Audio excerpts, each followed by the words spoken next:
Ngasigi wari asi chahi kunmatoida fariba nupa amagini.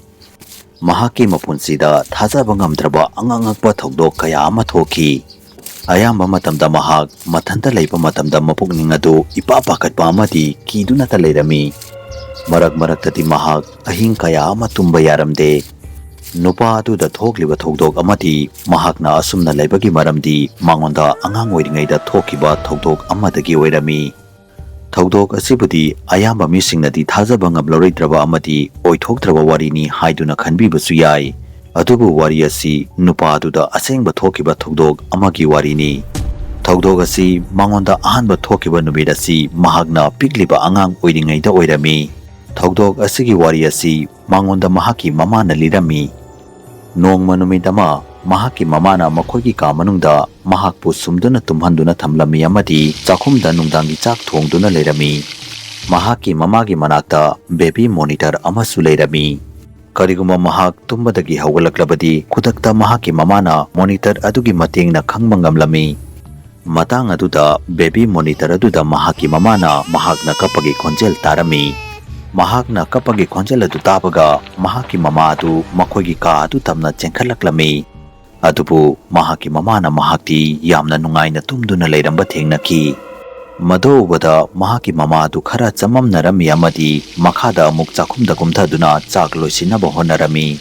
Adubu ngaihak leiraba matungda amuka mahakna kapagi khonjel taraklami. Khonjel adu tabaga mahaki mama adu amuka makhoigi kada chenkhatuna yenglami.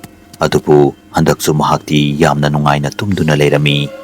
Madobada mahaki mamana baby monitor adu yadraba mali khanduna baby monitor adugi switch adu muthatlami. Madogi matungda mahaki mama adu amuk chakhumda changtuna chak loisinaba honarami. Ngaihak leiraba matungda amukasu baby monitor aduda mahaki mamana mahakna kapagi khonjel taraklami. Handakti mahaki mama adu khara kibagum taurami. Mahaki mama adu amuka makhoigi ka aduda kakhatuna yenglami. Adubu handaksu mahakti yamna nungaina tumduna leiramba thengnaki. Yamna ngakpadi baby monitor adu haujiksu off tawduna leirami. Madubada mahaki mama adu yamna kirami amadi mahakpu putuna makhada kumtharaklami. Makhada kumtharaklaba matungda mahaki mamana mahaki mapada phone tawduna thoudok adugi maramda loina mayek sengna lirami. Amadi yamna thuna yumda laknanaba haiduna hairami. Mahaki mamana mahakpu pamduna leptuna leirami. Adubu baby monitor adudagi angang amana kapagi khonjel ama laklami. Adubu handakti khonjel adu mamangda takiba khonjel aduga iman manaramde.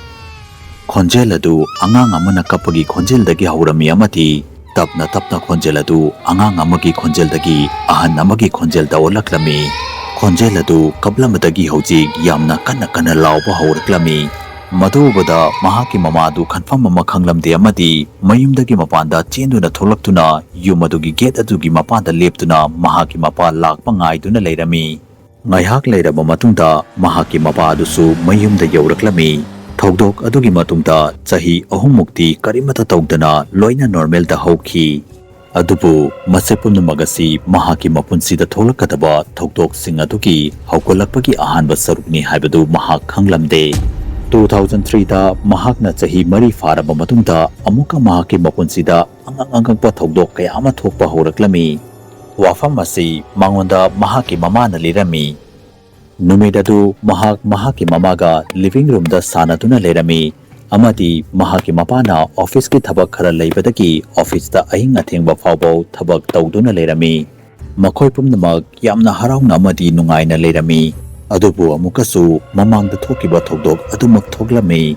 Ikhang khangudana mahakna amuba machugi visual da yamna wangba nupi ama leptuna leiba urami. Tawebudi mahak nupi adubu bada kibabudi phauramde.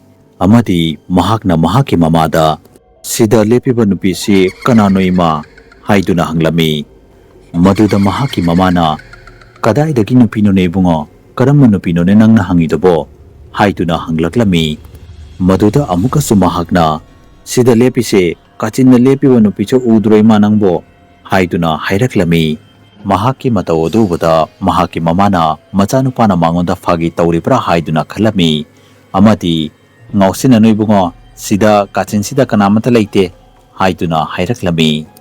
Mamagi wahi adu tabada mahak khara kiba hauraklammi amadi mamada asengbagini ma aina wasaktuna haijarisini ꯑꯩꯈꯣꯏꯒꯤ ꯂꯤꯕꯤꯡ ꯔꯨꯝꯒꯤ ꯀꯥꯆꯤꯟꯁꯤꯗ ꯅꯨꯄꯤ ꯑꯃ ꯂꯦꯞꯇꯨꯅ ꯂꯩꯔꯦ ꯍꯥꯏꯗꯨꯅ ꯍꯥꯏꯔꯛꯂꯝꯃꯤ꯫ ꯃꯍꯥꯛꯀꯤ ꯋꯥꯍꯩ ꯑꯗꯨ ꯇꯥꯕꯗ ꯃꯍꯥꯛꯀꯤ ꯃꯃꯥꯁꯨ ꯀꯤꯕ ꯍꯧꯔꯛꯂꯝꯃꯤ꯫ ꯑꯗꯨꯕꯨ ꯃꯍꯥꯛꯀꯤ ꯃꯃꯥꯅ ꯀꯤꯗꯕ ꯁꯥꯖꯅꯗꯨꯅ ꯂꯦꯞꯇꯨꯅ ꯂꯩꯔꯝꯃꯤ꯫ ꯃꯍꯥꯛꯀꯤ ꯃꯃꯥꯅ ꯈꯣꯡꯊꯥꯡ ꯑꯗꯨ ꯃꯅꯤꯡꯂꯣꯝꯗ ꯈꯔ ꯍꯟꯊꯔꯒ "ꯌꯦꯡꯉꯣ ꯏꯕꯨꯡꯉꯣ, ꯁꯤꯗ ꯀꯅꯥꯃꯠꯇ ꯂꯩꯇꯦ" ꯍꯥꯏꯗꯨꯅ ꯍꯥꯏꯔꯝꯃꯤ꯫ ꯑꯗꯨꯕꯨ ꯃꯍꯥꯛꯅ ꯅꯨꯄꯤ ꯑꯗꯨ ꯃꯍꯥꯛꯀꯤ ꯃꯃꯥꯒꯤ ꯍꯦꯛ ꯃꯅꯤꯡꯗ ꯂꯦꯞꯇꯨꯅ ꯂꯩꯕ ꯎꯔꯝꯃꯤ꯫ ꯃꯍꯥꯛꯅ ꯃꯍꯥꯛꯀꯤ ꯃꯃꯥꯗ "ꯏꯃꯥ, ꯅꯨꯄꯤꯗꯣ ꯅꯪꯒꯤ ꯍꯦꯛ ꯃꯅꯤꯡꯗ ꯂꯦꯞꯇꯨꯅ ꯂꯩꯔꯦ ꯑꯃꯗꯤ ꯅꯨꯄꯤꯗꯨꯅ ꯅꯉꯣꯟꯗ ꯌꯥꯝꯅ ꯁꯥꯎꯅ ꯌꯦꯡꯗꯨꯅꯁꯨ ꯂꯩ" ꯍꯥꯏꯗꯨꯅ ꯍꯥꯏꯔꯝꯃꯤ꯫ ꯃꯍꯥꯛꯀꯤ ꯃꯃꯥ ꯑꯗꯨ ꯍꯟꯗꯛꯇꯤ ꯃꯁꯥꯗꯨ ꯌꯥꯝꯅ ꯄꯥꯈꯠꯂꯝꯃꯤ ꯑꯃꯗꯤ ꯀꯤꯔꯝꯃꯤ꯫ ꯃꯇꯥꯡ ꯑꯗꯨꯗ ꯃꯍꯥꯛꯀꯤ ꯃꯄꯥ ꯑꯗꯨ ꯃꯌꯨꯝꯗ ꯍꯜꯂꯛꯂꯝꯃꯤ꯫ ꯅꯨꯃꯤꯠ ꯑꯗꯨ ꯃꯍꯥꯛꯀꯤ ꯃꯃꯥꯅ ꯃꯍꯥꯛꯀꯤ ꯃꯄꯥ ꯂꯥꯛꯄꯗꯨꯗ ꯌꯨꯝꯒꯤ ꯊꯣꯡ ꯑꯗꯨ ꯍꯥꯡꯗꯣꯛꯂꯤꯉꯩꯗ ꯃꯍꯥꯛꯀꯤ ꯃꯉꯛꯁꯝꯗ ꯌꯥꯝꯅ ꯑꯏꯪꯕ ꯅꯨꯡꯁꯤꯠ ꯑꯃ ꯊꯦꯡꯂꯝꯂꯒ ꯆꯠꯈꯤꯕꯒꯤ ꯁꯥꯍꯨꯝ ꯑꯃ ꯐꯪꯍꯧꯏ ꯍꯥꯏꯗꯨꯅ ꯍꯥꯏꯔꯛꯂꯝꯃꯤ꯫ ꯅꯨꯃꯤꯠ ꯑꯗꯨꯒꯤ ꯊꯧꯗꯣꯛ ꯑꯗꯨꯒꯤ ꯃꯇꯨꯡꯗꯒꯤ ꯃꯍꯥꯛꯅ ꯑꯃꯨꯕ ꯐꯤꯖꯣꯜ ꯁꯦꯠꯄ ꯅꯨꯄꯤ ꯑꯗꯨꯕꯨ ꯌꯥꯝꯅ ꯇꯣꯏꯅ ꯎꯗꯨꯅ ꯂꯩꯔꯤ꯫ ꯐꯦꯁꯕꯨꯛꯇ ꯃꯅꯤꯄꯨꯔꯤ ꯍꯣꯔꯔ ꯁ꯭ꯇꯣꯔꯤꯒꯤ ꯐꯦꯁꯕꯨꯛ ꯄꯦꯖꯕꯨ ꯐꯣꯂꯣ ꯇꯧꯕꯤꯔꯝꯃꯨ꯫ ꯂꯣꯏꯅꯅ ꯀꯔꯤꯒꯨꯝꯕ ꯋꯥꯔꯤ ꯑꯁꯤꯕꯨ ꯃꯌꯥꯝꯅ ꯄꯥꯝꯕꯤꯕ ꯇꯥꯔꯒꯗꯤ ꯆꯦꯅꯦꯜ ꯑꯁꯤꯕꯨ ꯁꯕꯁꯀ꯭ꯔꯥꯏꯕ ꯇꯧꯕꯤꯔꯝꯃꯨ ꯑꯃꯗꯤ ꯚꯤꯗꯤꯑꯣ ꯑꯁꯤꯕꯨ ꯂꯥꯏꯛ ꯑꯦꯟ ꯁꯦꯌꯔ ꯑꯃꯃꯝꯇ ꯇꯧꯕꯤꯔꯝꯃꯨ꯫ ꯃꯊꯪꯒꯤ ꯚꯤꯗꯤꯑꯣꯗ ꯑꯃꯨꯛ ꯎꯅꯔꯁꯤ ꯍꯥꯏꯕꯁꯤꯒ ꯂꯣꯏꯅꯅ ꯌꯦꯡꯀꯣꯛꯄꯝ ꯂꯣꯌꯥꯉꯥꯟꯕꯅ ꯃꯌꯥꯝ ꯄꯨꯝꯅꯃꯛꯀꯤ ꯀꯥꯏꯅꯕꯒꯤ ꯌꯥꯊꯪ ꯅꯤꯖꯔꯤ꯫